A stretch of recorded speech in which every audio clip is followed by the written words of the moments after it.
Dom, I feel like it's been forever. I mean, it's been a long few days, but it's also been just a few days since the election. I don't know what you're talking about, Jonah. What I know. happened? Well, actually, nothing happened for us. And so, right off the bat, we did not manage to put out last week's episode. And it took me Yes. longer than I think it should have to realize that I was experiencing election stress, which I managed to convince myself, on election eve that it'll be fine until Oh it wasn't. boy. Yeah. I was gonna say you really were feeding yourself a lot of. Oh Listen, I boy. think a lot of people told themselves on Yes. both sides of the aisle what they needed to believe to do whatever it was they needed to do. I agree. So we are still going to, I just want to say, we are still going to still bring everybody that episode, that interview that we did. But for right now, we need to talk. We do. All right. Let's get to it, right? Absolutely. Hi, I'm Jenna, And I'm Dom, and we're both award-winning journalists. who've recently been laid off. Our industry is experiencing a seismic shift, and it's shed a lot of really good journalists. So where does that leave us? Well, we're definitely laid off. And we're looking for new jobs, looking for what's left of the industry, and what to do next. And we're looking at all of it. So if you're a fellow laid off journalist, a working journalist, or someone who admires the craft, we're looking to build community. Develop new skills, and try to figure out what just happened. Welcome to Laid Off and Looking.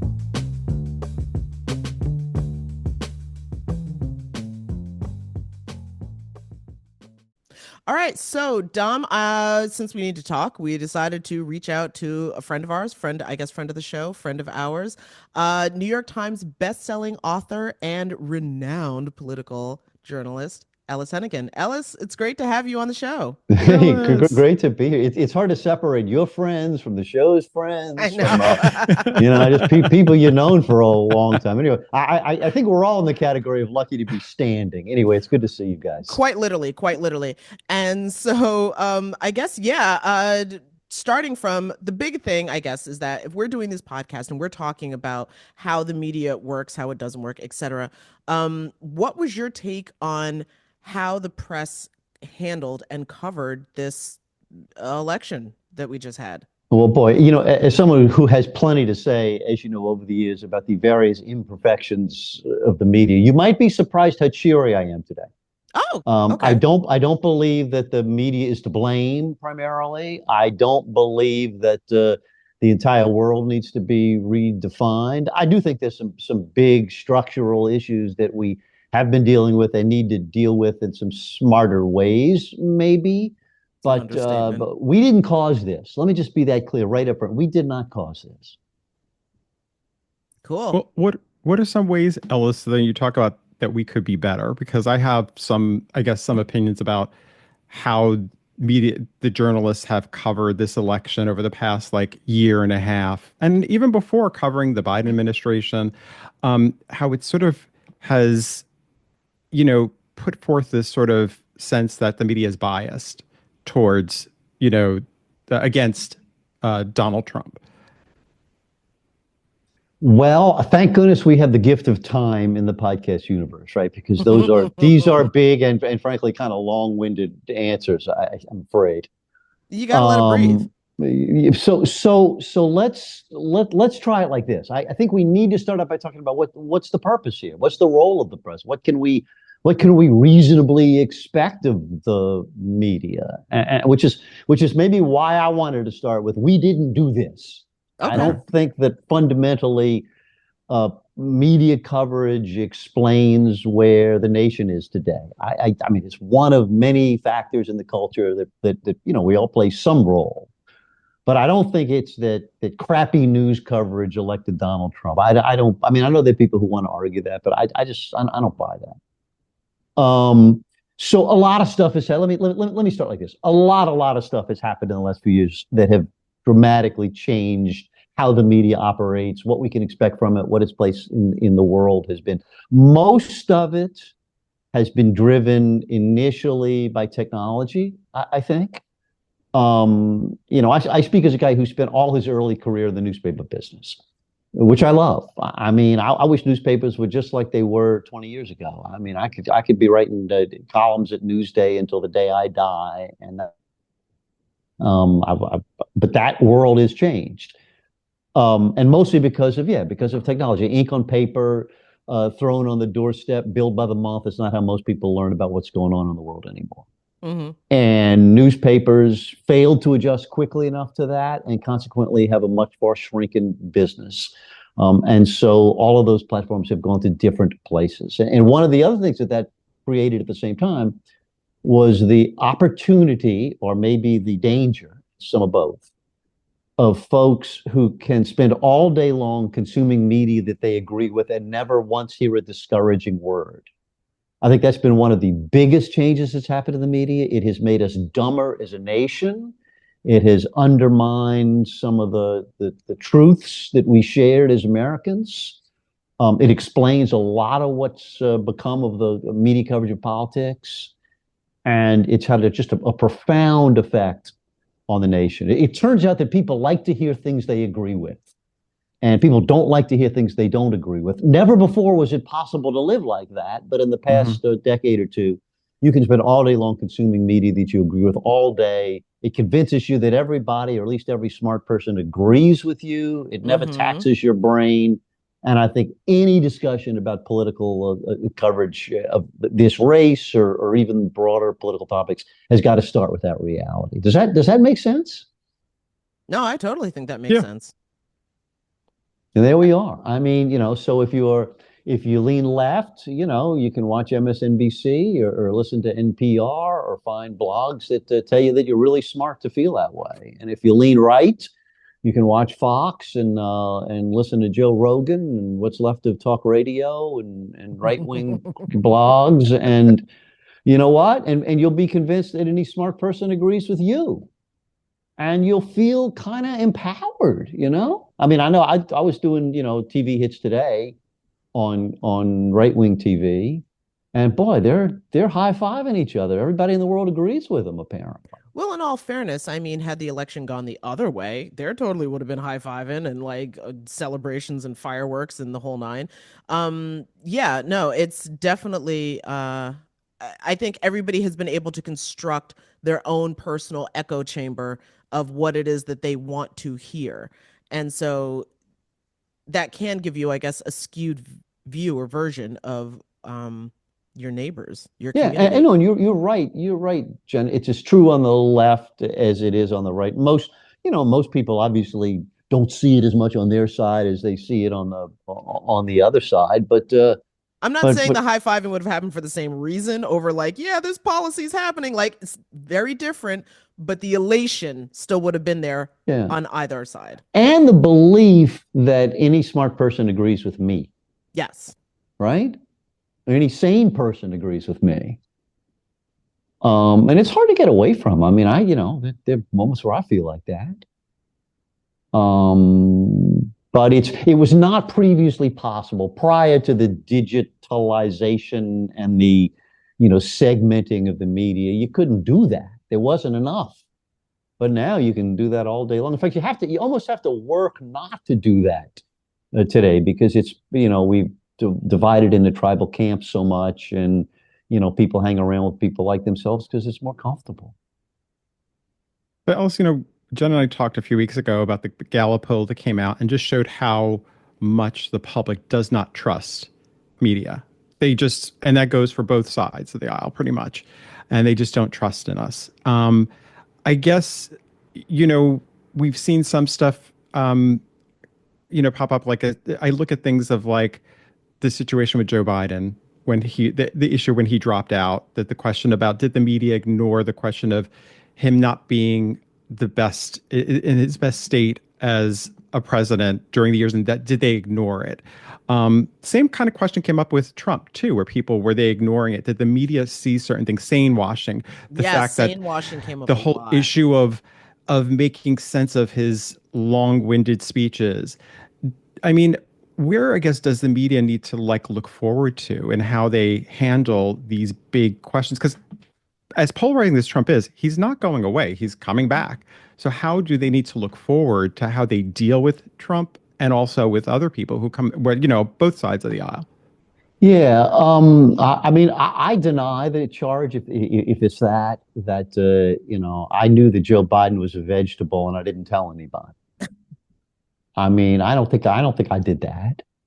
You know, we can argue forever about um, Biden's mental condition, whether things would have been different if he decided not to run for a second term and allowed the Dems to hold a proper primary process and pick whoever it is that came out on top of that and run that person as the candidate. And the same again could be true on the other side. I think people cover that stuff, to the extent that we knew.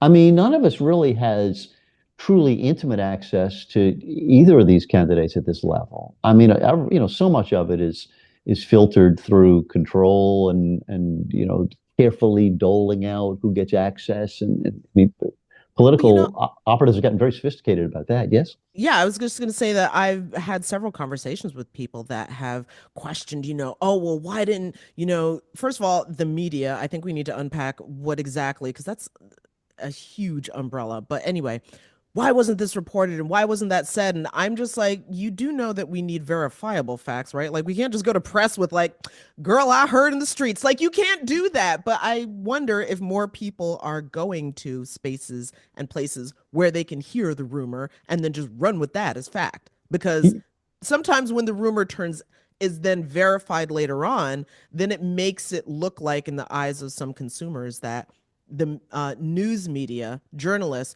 were behind the eight ball because I Yeah. already knew this. You were hiding it all along. I mean, you ask whether um, the public has lost confidence in the media, and that's certainly true. I Mhm. mean, I don't think you can deny the polling on that. I mean, you do have to ask, which I think is a question you were hinting at, is what exactly do you mean by the media when you say that? But you also need to put it in context, right? I mean, this is a very grumpy time in our history. People hate everything, Mm. right? I mean, the two leading candidates for president both had terrible approval ratings. The nation has a wrong track number that's huge, and it was huge in the previous administration. We don't like any institutions. We don't much like each other. Some days we don't even like ourselves. Um, and so clearly the media is part of that. Um, I think really what it is people like the media they like.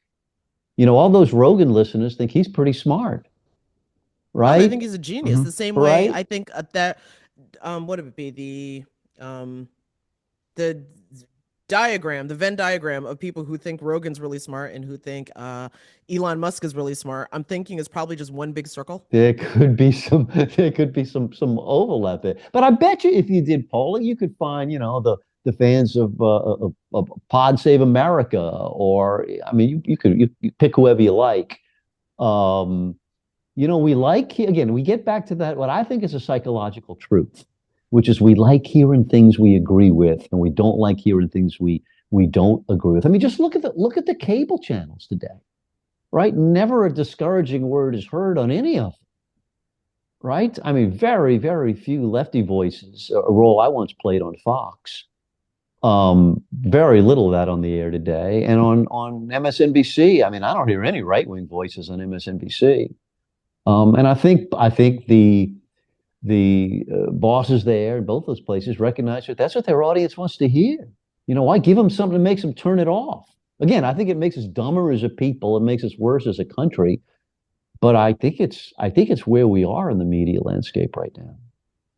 Okay, but that kind of brings us to the crisis in journalism, which we've also been talking about, which a lot of it has to do with the business model, because basically internet, social media has eaten up all of the advertising dollars. Therefore, it's not like people are going to, their local newspaper, et cetera, and seeing those advertisements, which means to be on those platforms and to be able to still get that clickbait or whatever, you almost have to give the public what it wants and maybe not what it needs. Like, I mean, Dom, didn't we have somebody on, and I feel terrible because I'm gonna forget, but basically was saying, no, that our news diet, it was all like, dessert and nobody was eating vegetables anymore because that's boring. People, though, are going to dinner and they're choosing the ice cream and not the vegetables. And they are now so easily able to access the ice cream, and what I'm talking about is junk, Yeah. Mhm. that they are forgetting to eat the vegetables, the protein, the meat, the healthy diet that we have to have. Our information diet, even as we have more sources than ever, I would say is as unhealthy as it has ever been. Yeah, listen, I understand those pressures, and you're certainly right about the business model, right? I mean, the news, I know the newspaper business best of all, and classified advertising and retail advertising from a handful of, auto dealers, real estate, help wanted, department stores. I mean, that was the business, right? That's where the money came from, and classified particularly. And it just went away. I mean, Craigslist took that part, and the other places went to digital ads and other places. That said, you got to differentiate a little bit, I think. Um, Medium-sized local news coverage is screwed, and I don't know how it's going to come back. I mean, the business model just makes it so hard, even for medium-sized or semi-large, once great American newspapers. And I'm thinking the Philadelphia Inquirer, the Los Angeles Times, the Chicago Tribune, the Miami Herald, Newsday. I would put in that Yeah. category. That sort of level below the New York Times, the Washington Post, and the Journal.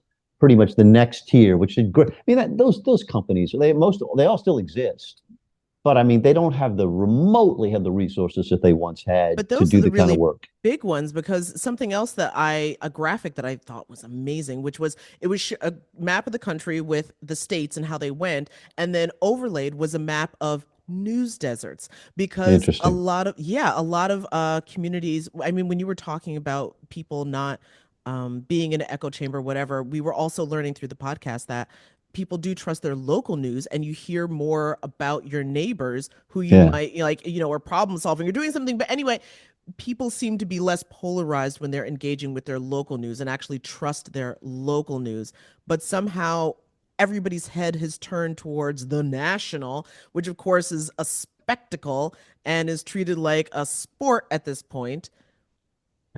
No, you're right. Listen, I love local news. I mean, that's again, I'm being selfish here, but I mean, that's what I came up on, and I love local. And I don't really care, honestly. I don't. It doesn't have to be ink on paper. The digital stuff that's out there, some of it's really good. But I do think, if you get back to the presidential campaign, Mm-hmm. there was great coverage of this campaign. I mean, you had to go look for it, and mostly it was at bigger places. But I dare you to have read the Washington Post coverage of the presidential campaign and tell me there wasn't some phenomenal. There was great reporting. Those people did a terrific job, and the New York Times the same way. And I think the TV networks did a good job. And if you were interested in knowing what was happening in the presidential campaign of 2024, you have no one to blame but yourself, because it was there. You just had to read it. Else with you mentioned the Washington Post, and while they have been really commended for like a lot of the coverage that they've been doing, just a few weeks ago, Jeff Bezos came out and basically blocked the newspaper's endorsement Yeah, I of know. a I presidential know. candidate. Of And Vice President Harris specifically. I mean, I'm pretty yeah, sure that was who they were planning on yeah, it was. endorsing. It was. And I guess my thing is, he put out a statement where he was saying how basically looking at, he was looking to, listen, papers need to go back to a space where we're reporting, we're not, basically, we report and you decide. We're going to give you the facts, but we're not here to tell you who to vote for. And it's people have a distrust for the media. And where he was like, we should have done this before, but we did it now anyway. And they caught a lot of flack for that because of the timing of it all. Felt like, it was done because basically a business.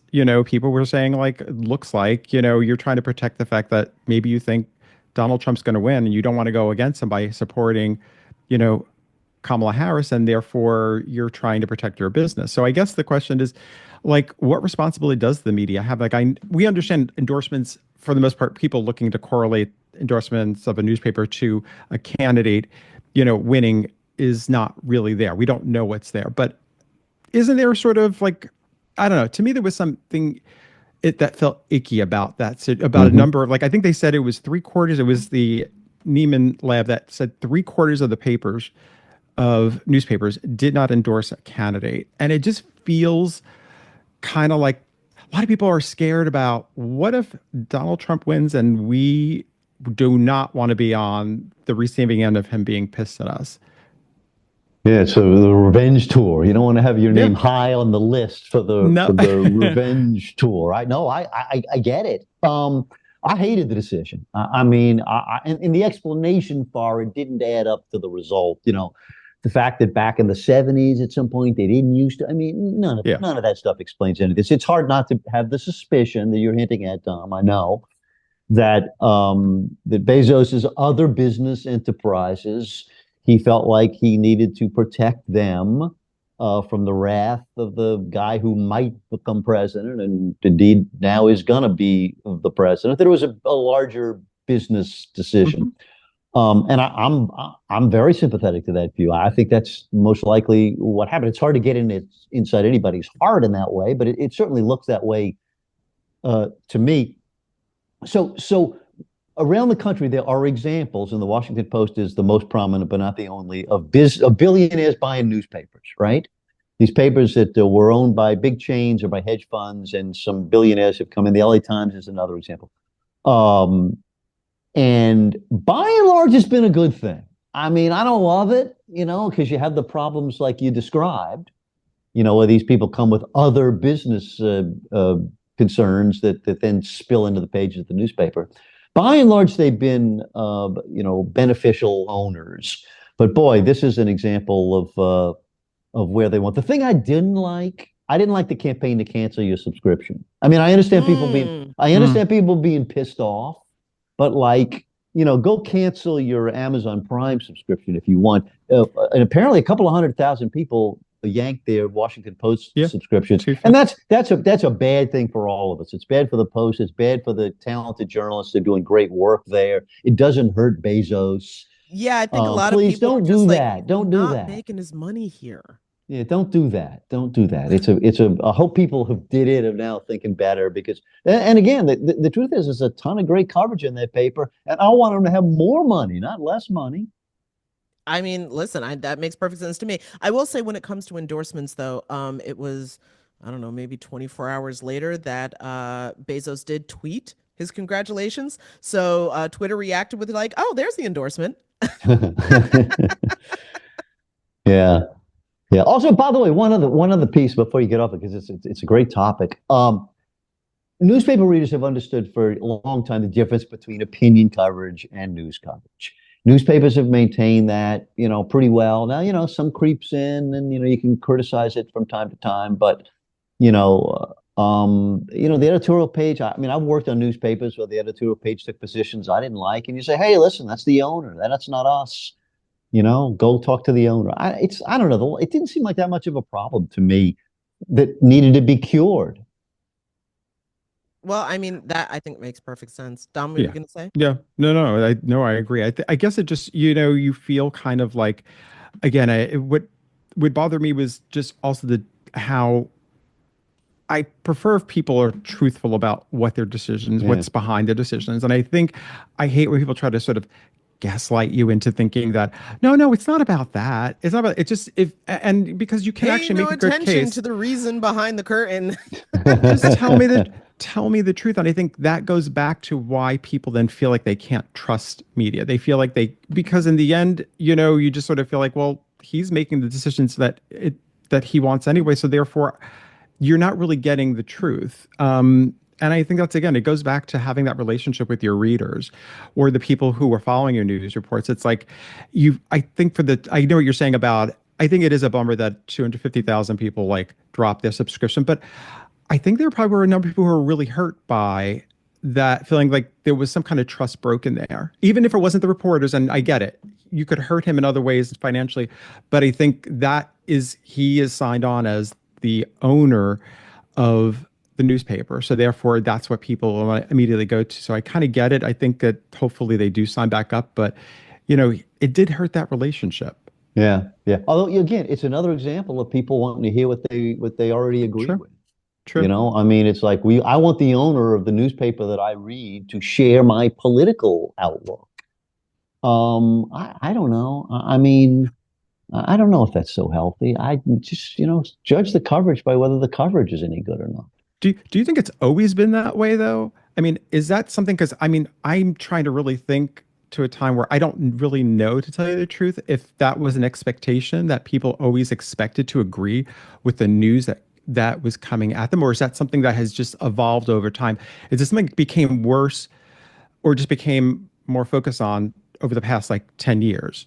Well, yeah, it's certainly intensified. I mean, I don't think it just got invented No. in the last 10 years, but I don't know if you've seen this a terrific new history of the New York Post that Susan Mulcahy and Oh Frank yeah. DiGiacomo put out, the Paper of Wreckage, Yeah. which I think is a great title. Yeah. And it tells the story of Murdoch's purchase and all the changes that went in at the New York Post. And Rupert Murdoch has a very clear political outlook, and I don't tend to agree with it that much, but a lot of people do.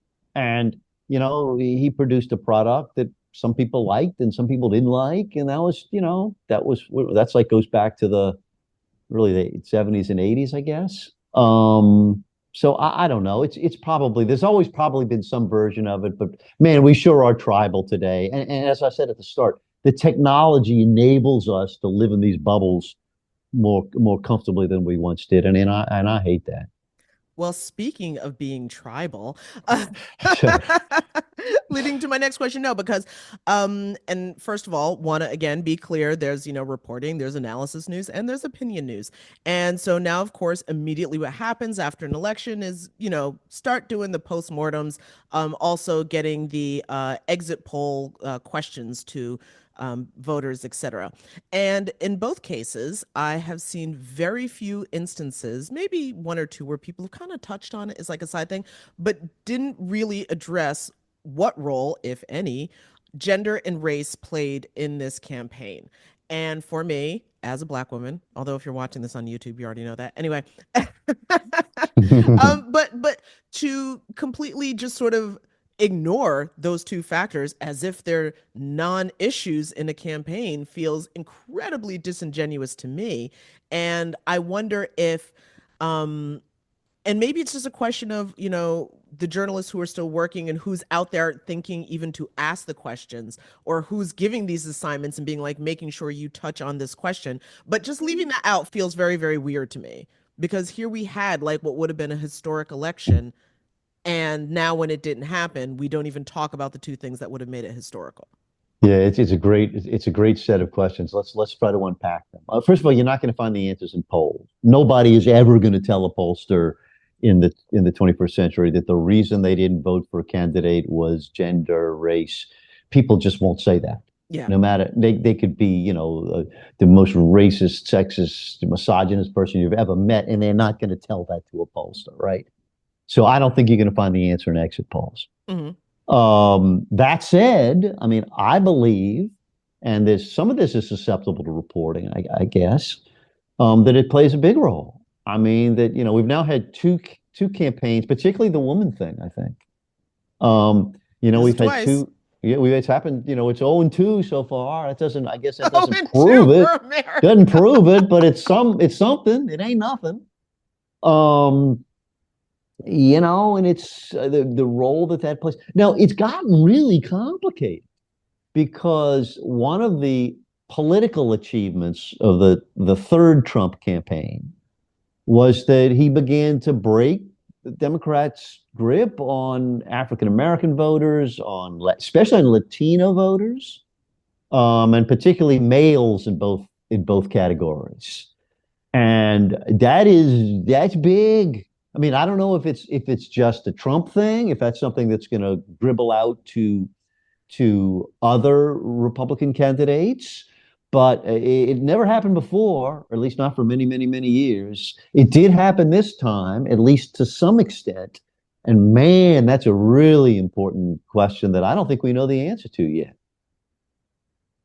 Well, when it comes to, I guess, pontificating or wondering or whatever on a political campaign, I mean, first of all, sometimes I wonder if, 24 hours, 48 hours, I understand there's a news cycle to be fed, but is that too soon? Because the information hasn't really had a chance to be digested enough to give that full analysis to your readers or your watchers of actually, we've had a chance to really think about it and report on it, et cetera. Here's what most likely happened. Yes, it's too soon, but too bad. I mean, you got 24 hours a day to fill on TV, and you got, a newspaper coming out now many times a day because of the Yeah. digital aspects of it. I mean, yeah, it's definitely too soon, and maybe the stuff we say now will look stupid when you look back on it. But I would say it is ever thus in the media. Like people do not wait, and the speed of it's only gotten. We used to live essentially in a 24-hour news cycle, and now we don't. I mean, we don't even really have a news cycle anymore. It's just now. It's instantaneous, yeah. Now is the news cycle, right? Now. It's depressing. Ellis, we touched on this earlier, but I did want to like dive in a little deep, a little bit more into it. We were talking about how there were a number of reporters who actually went for election night that were denied any kind of access to Donald Trump's, I guess, to his event that he was holding at Mar-a-Lago. And they basically said, I'm looking over here, there was Puck's political correspondent, Tara Palmieri, and campaign co-chair, Chris Lasavita. I don't know if I might have Yeah, jacked that's up that right. name. Yeah, well, you did good. That's it. And he tweeted that she was denied credentials to enter Mar-a-Lago to cover the election night due to her proclivity to write bullshit. Well, well, well.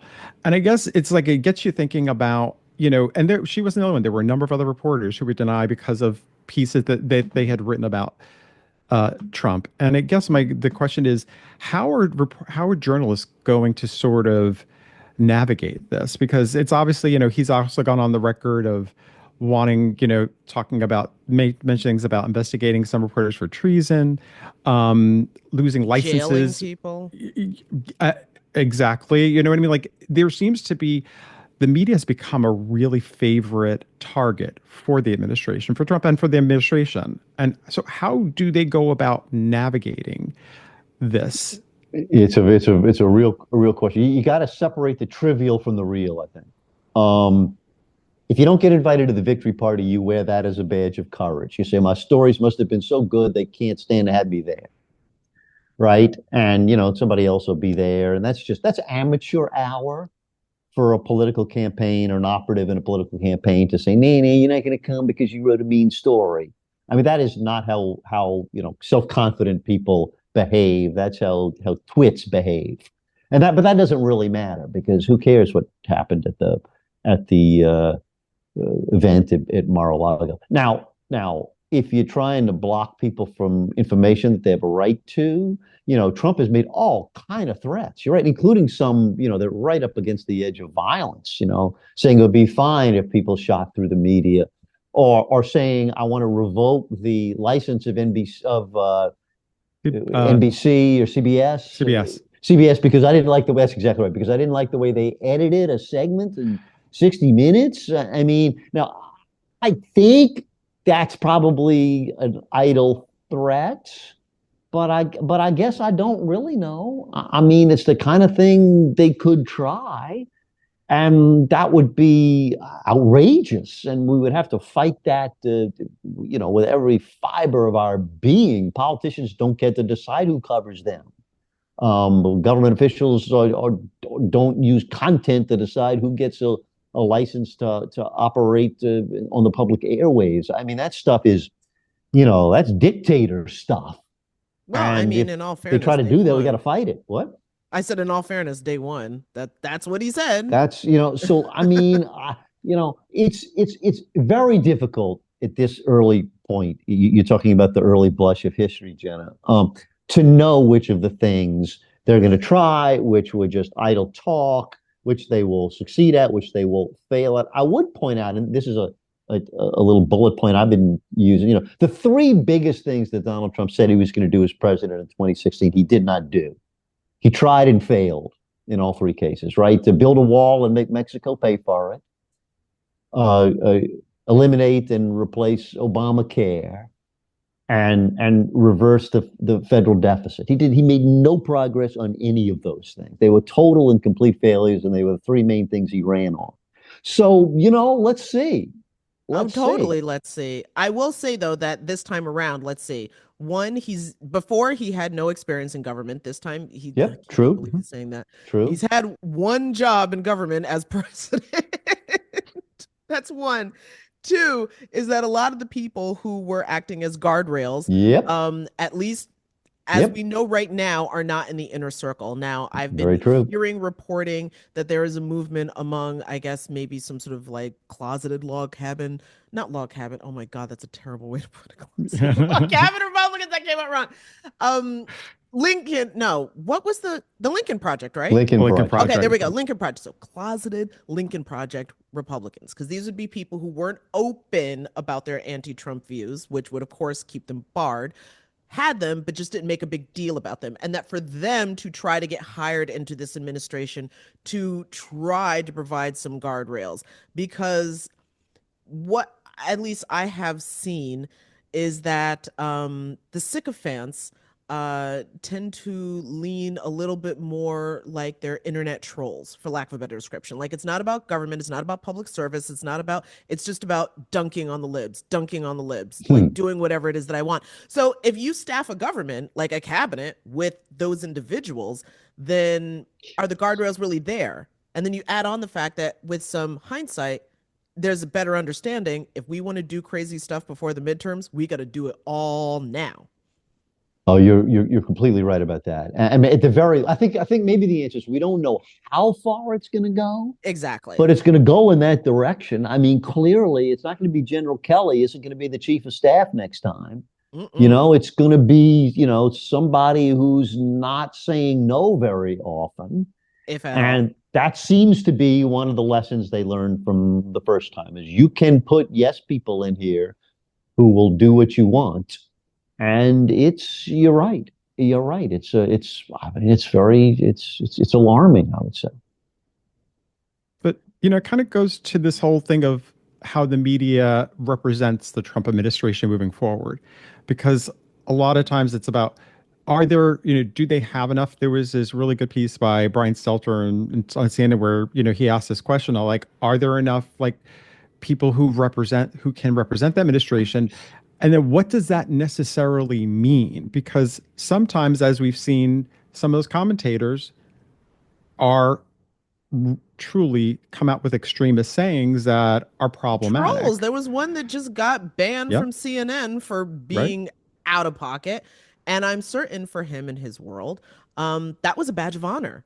I've been banned from CNN because I'm so like, how do you engage with a political, it's not even a movement anymore. I mean, we're talking about an administration where, again, it's entirely plausible that either people who are spokespeople or people who are leading cabinets, whatever, or we'll see how the House settles out. Because as of right taping time, it hasn't been completely settled. If someone like MTG, Marjorie Taylor Greene, gets a bigger platform, she also is known for saying incendiary things just to say it and to get a rise out of the left. How do you engage in a meaningful conversation with somebody who does that? Yeah, there are ways to do it. I mean, Oh my God, I'm all ears. I don't buy the premise. Listen, Jen. I mean, half of Americans just voted for Donald Trump for president, right? I mean, of those people who voted. 51%, yeah. So it can't be. It can't be. And maybe I say this as a guy from Louisiana, so it's easier. It's easier for me to say this because I've got relatives who fit into this category. It can't be that 51% of Americans are all crazy people. I don't believe that. Mhm. Obviously we have some differing outlooks and some differing values about certain stuff, but they're not all crazy.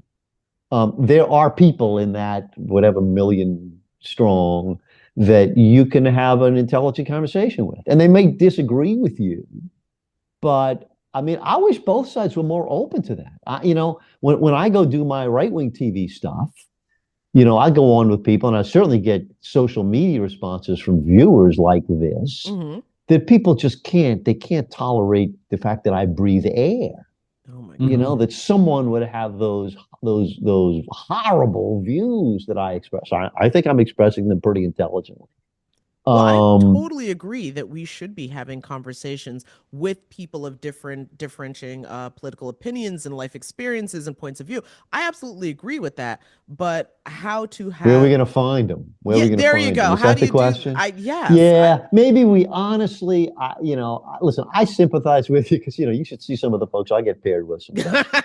Um, but I think that's a little, maybe you got to work a little harder, but we can Okay. find them.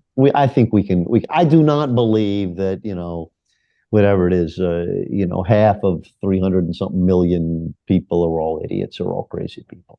We just gotta work harder to find them. I mean, we have the additional problem that we were talking about at the beginning, which is that where are we going to host them?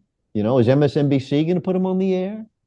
Is Fox going to put a bunch of libs on the air? I don't know. I think that goes against their business model at this point. But I'd sure like there to be someplace we could talk with each other.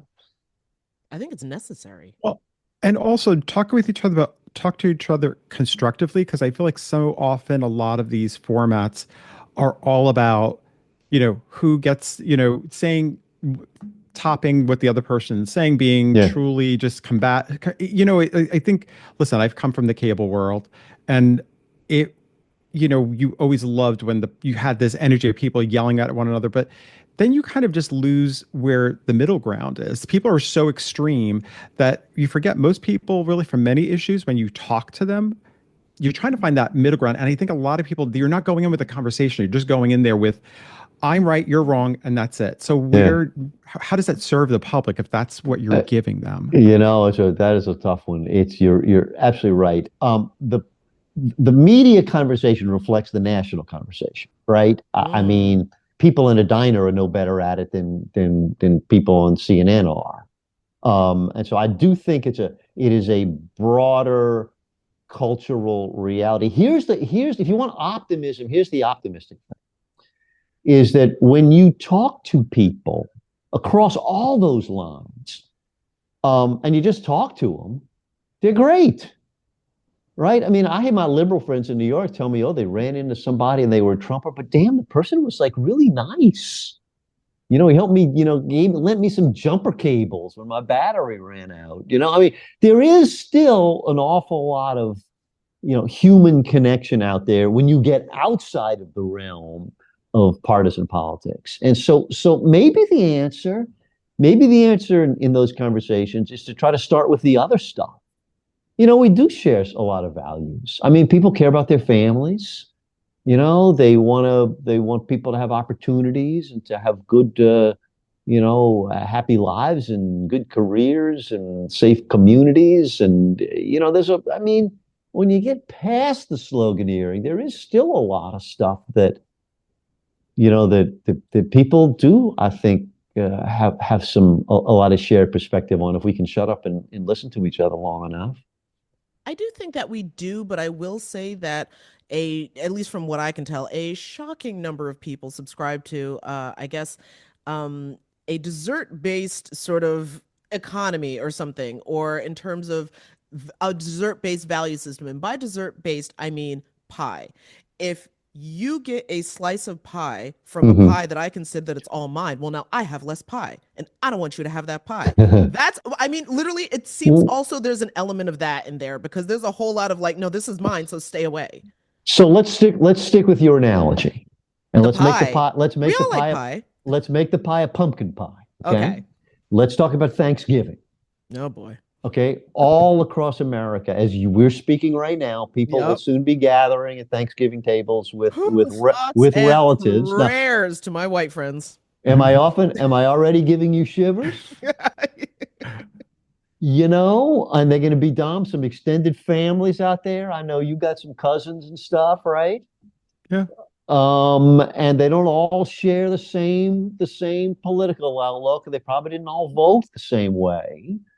So I mean, let's think about that for a second. How are we going to behave at Thanksgiving dinner, right? I mean, certainly the first instinct that I think most, sane people have is, man, let's don't get into politics at Thanksgiving dinner, right? Can we please talk about football? Can we please talk about, what the kids are doing? Can we talk about the new house that somebody got? Or let's go make fun of somebody's new boyfriend or something.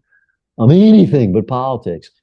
Um, but I don't know. Maybe there's some ways to talk about that if you do it in the right kind of open-minded way. Are you guys thinking about that?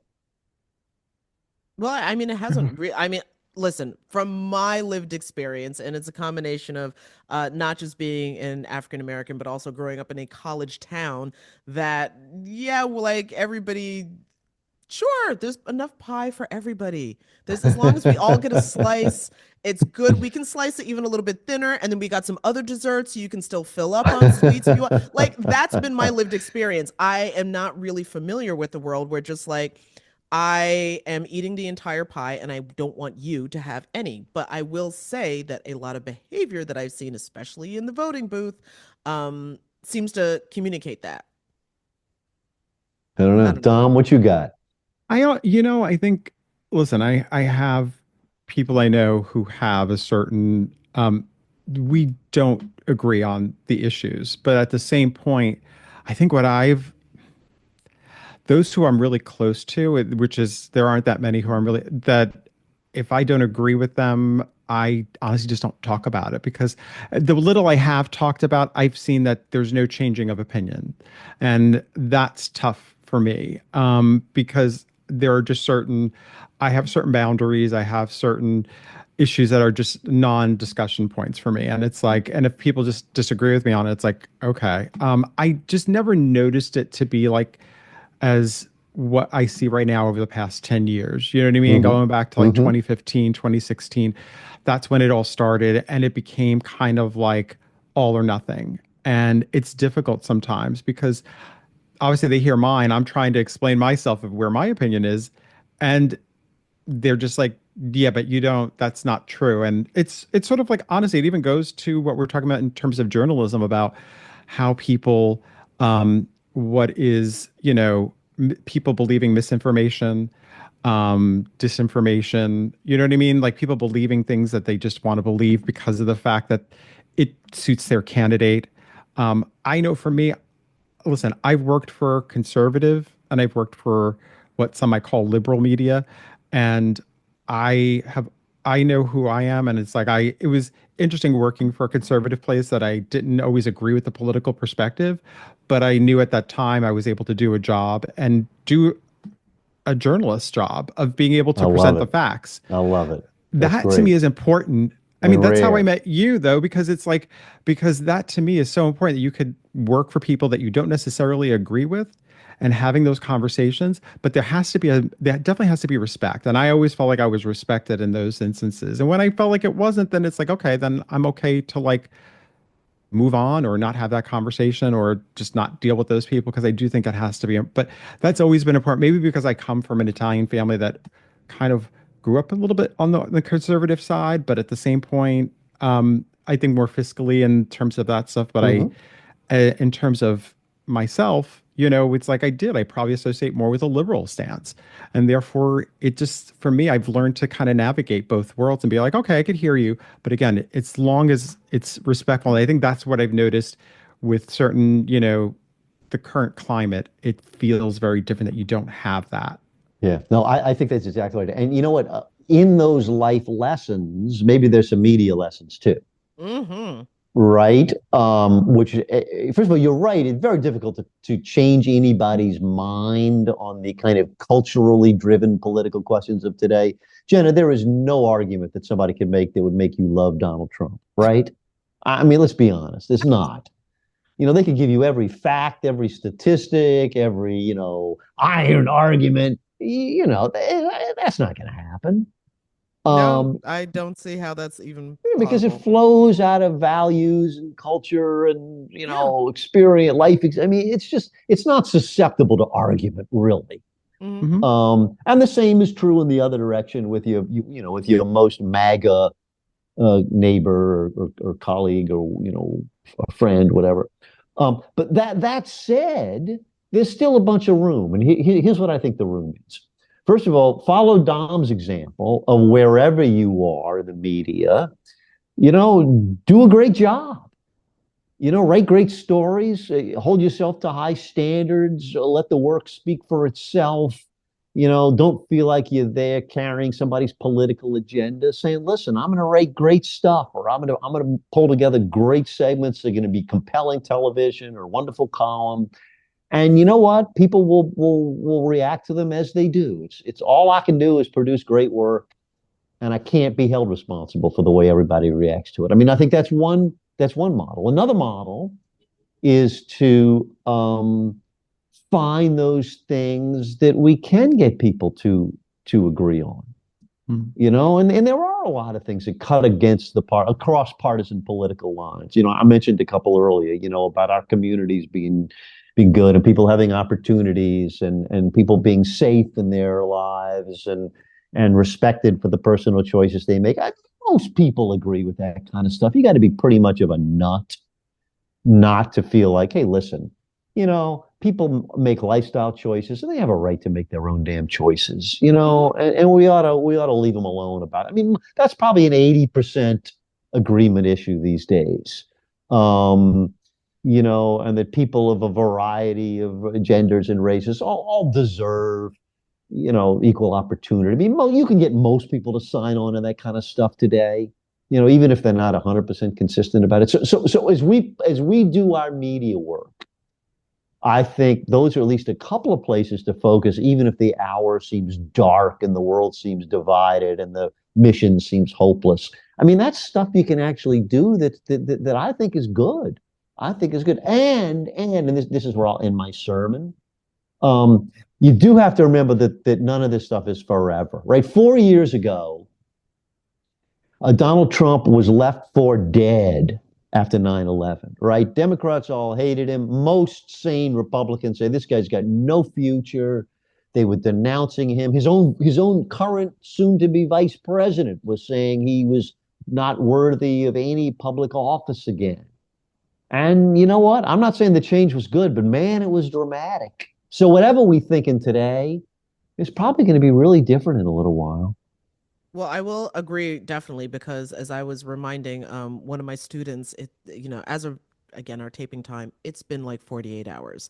But real quick question, when you said, did you mean 9/11 or January 6th? Oh, I'm sorry. I'm at Oh my January God, 6th. because I Yes. honestly was just Did like, I did say I miss a 9/11? I'm story? Yes. sorry. I really thought I was like, I missed a No, story. no, no. My crises are all colliding into each other. I'm sorry. I was on such an emotional roll there. I'm subbing the wrong case. And Sorry that's why about I that. didn't want to jump in Thank like I you. normally Thank you. would, but I was just like, he's got to mean January 6th unless I miss Yeah, no, something no, huge. January 6th. No, no, Okay. January 6th. Some of those people weren't even born on 9/11. Oh, that's a different kind of sobering. Okay. So well, not really last question, but close to last. So one of the things that now that I guess the election's said and done, we're hearing a lot of, and even Brian Seltzer from, I don't know, is he with CNN now? Yeah, he's back at Seltzer, yeah. CNN. Oh, he's Yeah. back. Okay, all right. I didn't know if he Yeah. was back in the payroll. Anyway, so he published a piece saying that Trump's return to power raises serious questions about the media's credibility. And we're talking everything from the discussion around, the red wave when the election results were coming in. I tried to console a lot of people with the concept of the red wave. I think even Dominic, I was texting you like, no, no, no, no, She no. did. Yeah, okay. Uh, So that was something that was coming out first. And then there's also that the people are now saying that the corporate media industrial complex is dead. And I'm guessing that's a combination of the way people feel about quote unquote mainstream media and what they feel they got right, or more importantly, what they got wrong. Obviously, the mass exodus of subscribers from the Washington Post, I think all of that fits in with that.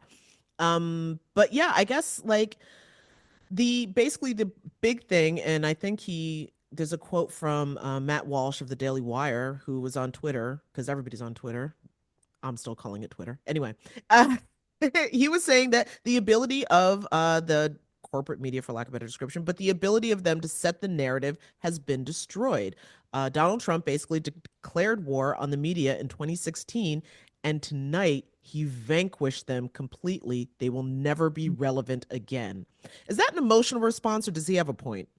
It's overwrought. I would say these are perilous times for anyone in the media, but I would also say not dead yet. Listen, when people denounce the corporate media, mostly what they mean is they don't like media that says things they don't agree with.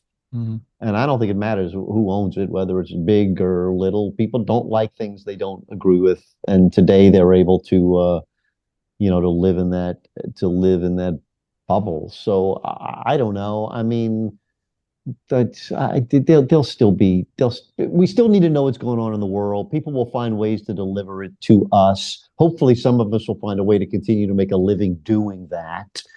But it will probably be harder, sure. So, Ellis, our last question we always ask everyone is, how did they become a journalist? What led you to journalism? You mean, is that what I am? I'm still deciding some days. I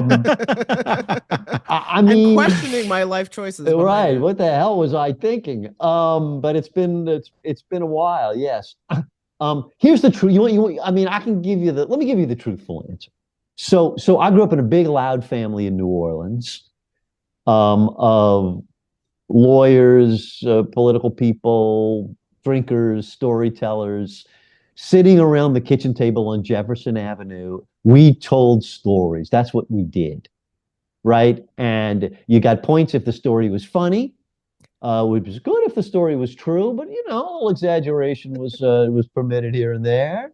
And there was a certain amount of, intellectual one-upsmanship. And that was the thing that I guess I was most comfortable with. I did not realize at the time that was job training, right? Eventually, I like to write, and I started working on school papers and that sort of thing. And everyone else in my family pretty much were lawyers. My father, grandfather, uncles, brothers. I'm the first male in 3 generations in the Henican family not to be a lawyer. And I always told myself, well, if this writing thing doesn't work out, I guess I could always go to law school. And I told myself that for a couple of decades. I think that ship has sailed by now. And frankly, I have a more fun life than most of them do.